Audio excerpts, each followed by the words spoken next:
A leader has to understand four dimensions to maximize the interpersonal capacity of the organization.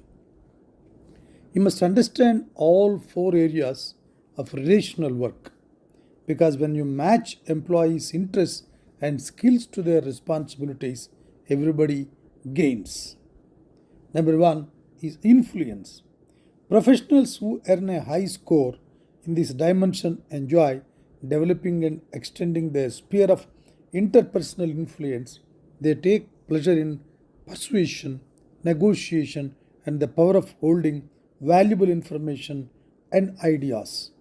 This dimension of relational work is all about changing the point of view or the behavior of the others. An old expression, he could talk a dog off a meat truck, aptly describes high scores here, whether to a customer or to a colleague, and whether they are talking about a product, a service, or an idea. The people live to sell. Think of the manager in your firm who is always able to get more resources for his projects than anyone else can. Or picture that former boss of you could always get people fired upon the next challenge, regardless of how tired they were from the last one. The second point is felicitation and facilitation. This is interpersonal activity. We can call interpersonal facilitation and interpersonal felicitation. This is the dimension many people first think of when they think people person. Individuals with the high scores that are keenly attuned to the interpersonal aspects of work situation. They intuitively focus on others' experiences and usually work quietly behind the scenes to keep their colleagues committed and engaged so that projects do not get derailed. They naturally ask themselves questions like what group will work together best to get the job done, and why is X being overcritical in meetings and underperforming in general.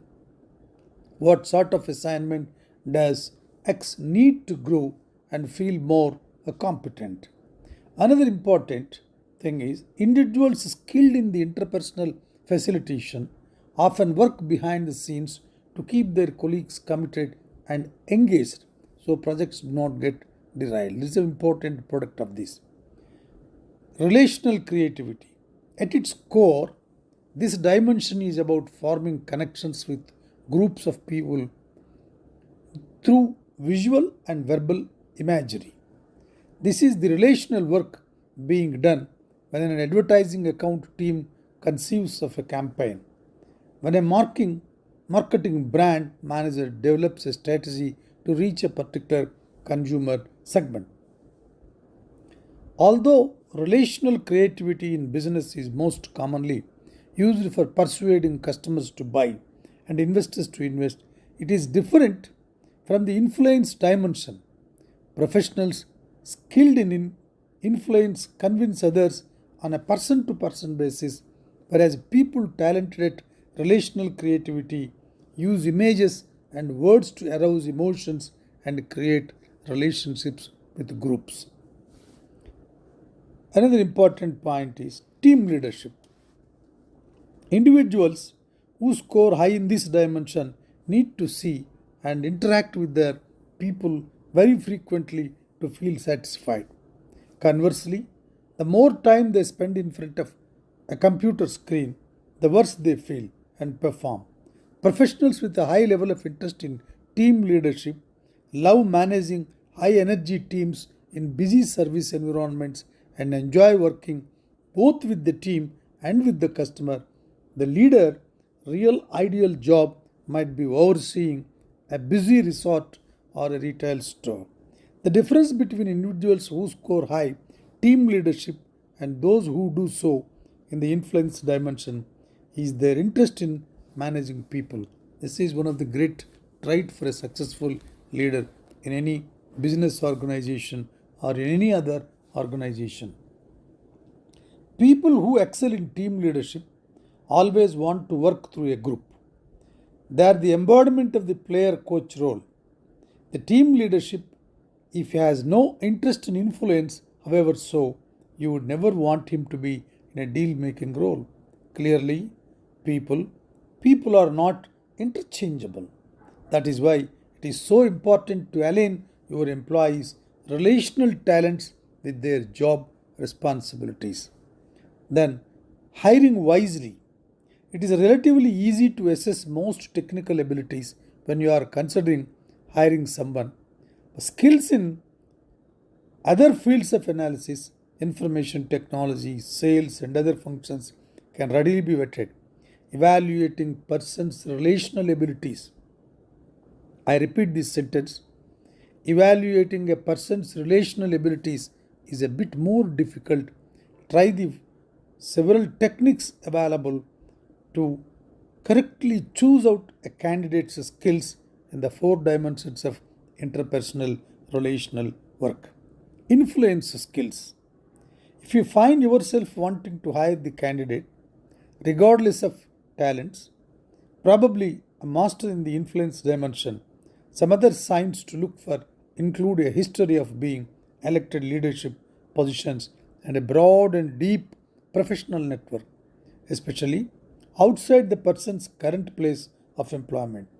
If you find yourself wanting to hire a candidate, regardless of her talent, she is probably a master in the influence dimension. Interpersonal facilitation skills. These skills are very, very important in leading the organization in a right path. When the leader wants to assess candidates' adeptness at interpersonal felicitation and facilitation, try asking him to describe a work situation in which two people were conflict. Someone who is talented in this dimension will offer an insightful explanation of what might have been going on under the surface of the disagreement. Once again, I read, been going on under the surface of the disagreement, or present the candidate with a case from your own work history. Relational creativity skills. To determine whether someone is relationally creative, start by having him describe a favorite advertising campaign, slogan, or image, and question him, what do you think motivates most people in life? And how can companies tap into the motivation? This sort of interaction, this sort of mingling with the personality, and then only you can come to a conclusion whether the candidate with whom you are interacting is having relational creativity skills. Making right assignment. This is very, very important feature and the leadership trait which every great leader possesses. If your team does not have a coverage in any of the four dimensions, it is probably ignoring critical areas of relational work. To fill the gaps, conduct an informal audit of the available interpersonal talent pool. Start with your direct reports and then scan the broader organization for people with the relational skills your team lacks. Be careful not to fall prey for a stereotype and overlook talent hidden in unexpected places. We know some people of information technology who shines at relational creativity, for instance, even though her job description does not require it. The point here is look beyond job titles to see the individuals behind them when you are trying to fill holes in your team.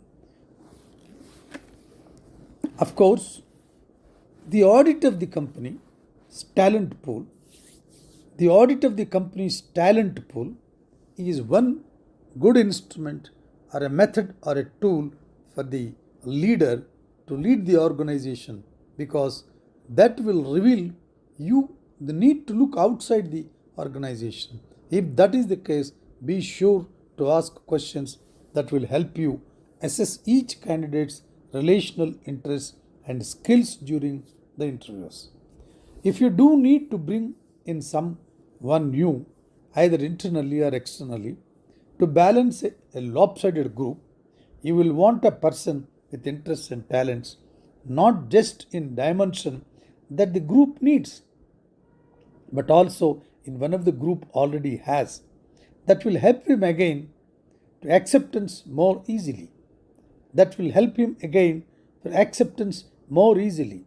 Support the person in work that is not influence oriented. Otherwise, there is a very high chance that he will be marginalized into a failure. This is where these very important areas and the dimensions which every great leader tried in the history and every future leader has to learn this in a pakka way. Thank you.